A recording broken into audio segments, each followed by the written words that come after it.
It's important that most times that we sit down and start telling ourselves and have some kind of important introspect about our life. The person that you are presently is as a result of the environment you were. The people you communicate to, some cannot have a proper conversation with a lady that doesn't involve sex. The kind of things you see. So it's not for you to see yourself and ask yourself this question that was I kind to the driver that took me out? And this got me thinking, what is really going on with our generation?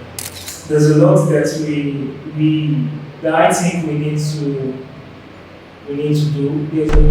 You yet see people saying things like, this is who I am, this is who I am. But so there's a state of emergency on ground, and that state of emergency it's an essential thing that most people will need to all look into.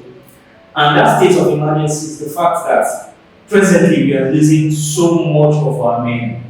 We are losing so much of our men to gambling, we are losing so much of our men to illicit life, we are losing so much of our men to polygamy, we are losing so much of our men to transgender, gayism and the rest, and most people are too quiet about it.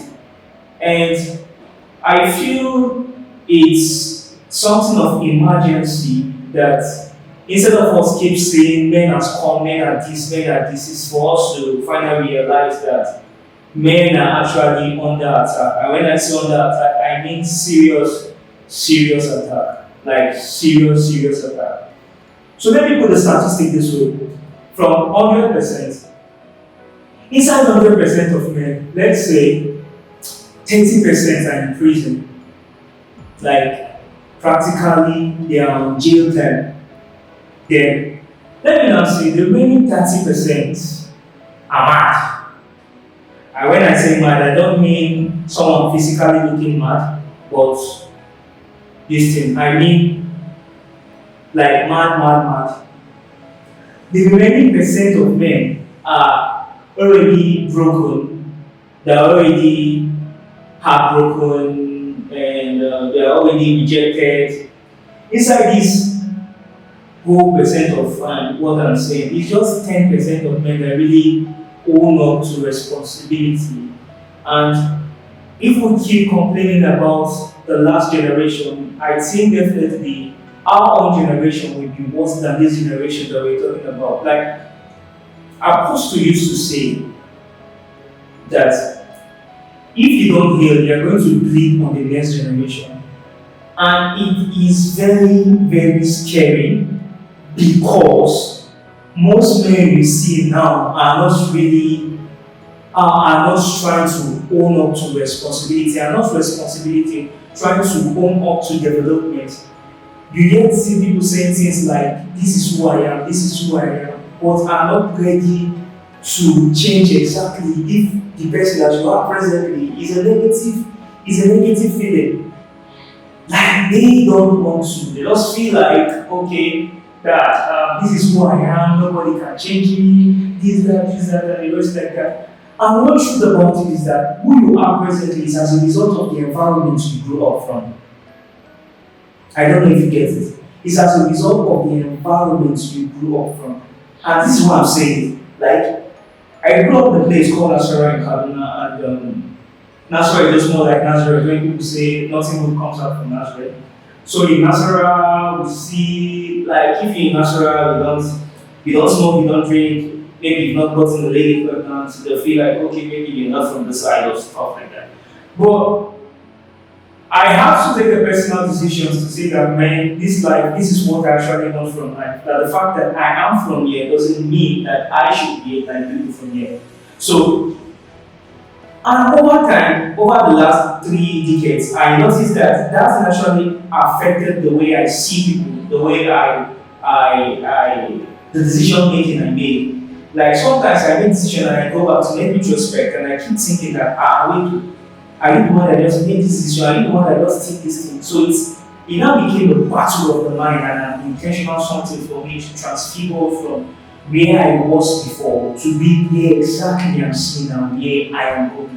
So this is what I'm saying is that The person that you are presently is as a result of the environment you were, the people you communicate to, your formative stage, the person that trained you. So it's not for you to see yourself and ask yourself this question that this main present person that I am like this, is he the right person? Do I need to change?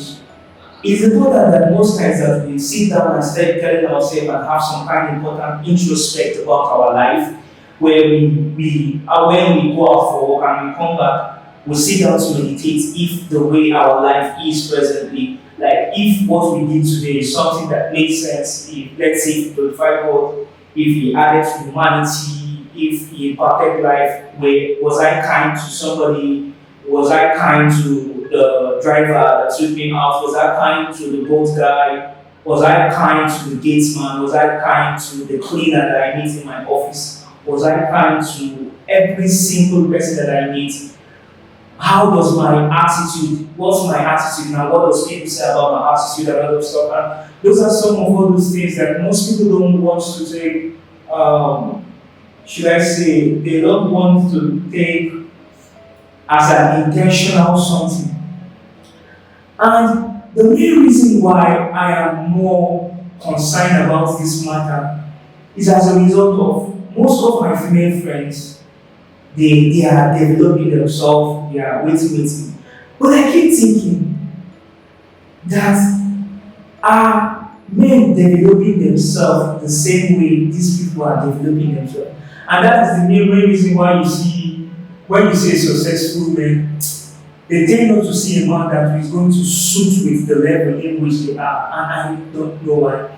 Maybe there's most of those men. But the problem is, some of these men that are there,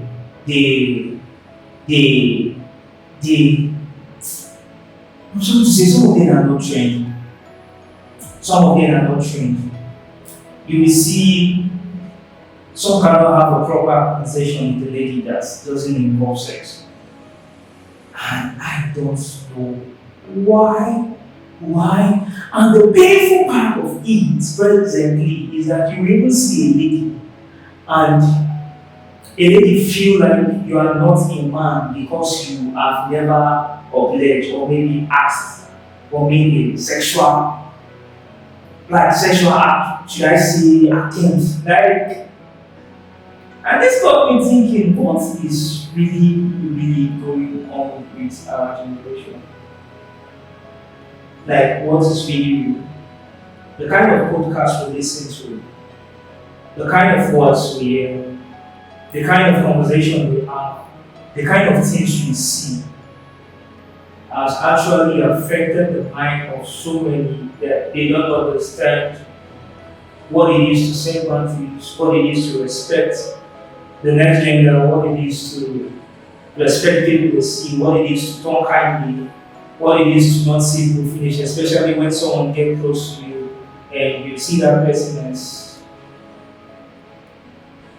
I don't know, but there's a lot that I think we need to do. There's a lot I think that we need to come as a community, and especially it's hardly for you to see a man's club that talks much about development, talk much about achieving, talk much about these things. They are, but they are rare. They are rare, especially in a country like this. And that was just one of my burdens. That has always been my burdens. Anytime I speak to friends, anytime I try to form gatherings and association, it's just seeing how women can come up and let them look like maybe one of those things that we are saying.